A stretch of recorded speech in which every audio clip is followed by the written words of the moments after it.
நடிகர் மற்றும் இசையமைப்பாளராக இருக்கக்கூடிய பிரேம்ஜியோடைய கல்யாணம் கொஞ்ச நாளைக்கு முன்னாடி தாங்க நடந்து முடிஞ்சிச்சு. அண்ட் அவங்க அவரோட ஒய்ஃப் கூட இருக்கக்கூடிய ஃபோட்டோஸ் அப்படின்றது இன்ஸ்டாகிராம் பக்கத்தில் வந்து அப்பப்போ ஃபோட்டோஸ் வீடியோஸ் எல்லாமே வந்து பதிவு செஞ்சுட்டு இருந்தாரு.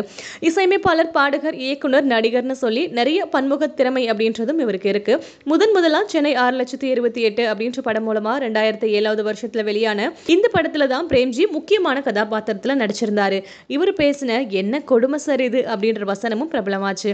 அண்ட் இந்த நிலையில சேலம சேர்ந்த, அதுவும் பேங்க்ல ஒர்க் பண்ணக்கூடிய ஒரு பொண்ணு தான் இவர் கல்யாணம் பண்ணிக்கிட்டாரு. ஜூன் 9 தான் இந்த கல்யாணமும் நடந்து முடிஞ்சது. அண்ட் இந்த நேரத்தில் வந்து பார்த்தோம்னா கல்யாணத்தை பொறுத்த வரைக்கும் ஜெய், வைபவ், மிர்ச்சி சிவா, சங்கீதா, கிறிஷ் எல்லாருமே கலந்துக்கிட்டாங்க. முரட்டு சிங்கிளான பிரேம்ஜிக்கு ஒரு வழியா கல்யாணம் ஆயிடுச்சுன்ற மாதிரி மட்டும் இல்லாம 45 வயசான பிரேம்ஜிக்கு 25 வயசான பொண்ணா அப்படின்ற மாதிரி, இத்தனை வயசு வித்தியாசமா அப்படின்ற மாதிரி நிறைய பேர் கேள்விகள் எழுப்பிட்டு இருந்தாங்க. இந்த நிலையில இவங்களுக்கு கல்யாணம் ஆகி 3 மாசம் முடிஞ்சிருச்சு அப்படின்ற ஒரு காரணத்தினால தாலி பிரிச்சு கொக்கக்கூடிய ஒரு வீடியோ அப்படின்றது அவங்களுடைய இன்ஸ்டாகிராம் பேஜ்ல வந்து அவங்க வெளியிட்டிருக்காங்க. இந்த வீடியோ அப்படின்றது இப்ப வந்து வைரல் ஆயிட்டு இருக்கு.